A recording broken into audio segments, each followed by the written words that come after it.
In Australia's far north, even these troublesome saltwater crocodiles have a home, as efforts to conserve the reptiles pay off. Jess Grills helps tourists get up close to the creatures at this park near Darwin. We have got 47 of them in this river. A majority of them, again, are wild caught, so they've all been problematic out the wild, causing grief, too close to human life. Some of them were cattle eaters, so they've all just been taken out of the wild, brought into parks like this. They do come in here to paradise. They get fed on a daily basis. But people and crocs weren't always happy neighbours. In the 20th century, the creatures were driven to the brink of extinction. When the demand for their skin to make fashion leather came up, everyone thought that was great. They could get rid of the crocodiles and get paid to do it. So it was a win-win situation. It wasn't until the 1960s that people were starting to realise that crocodiles were being depleted all over the place in the wild. We estimate the population had been reduced by like 98% or something. There were maybe 3,000 animals left, but of that, probably less than 500 adults.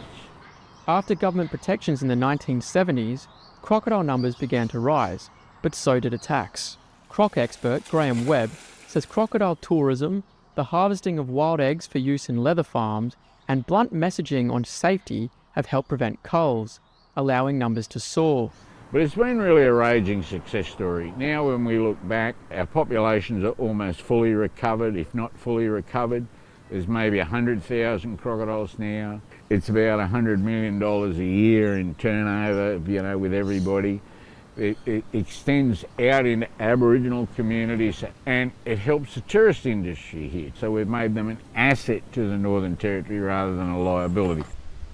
With crocodile populations returning to pristine levels, a key hurdle for the region now is to avoid complacency around the dangers of crocodiles and their habitats. So yeah, that's probably the biggest challenge, is to maintain that public support for very large numbers of saltwater crocodiles. And as I said, like in 1979, when I started working with crocodiles, there were very few large ones.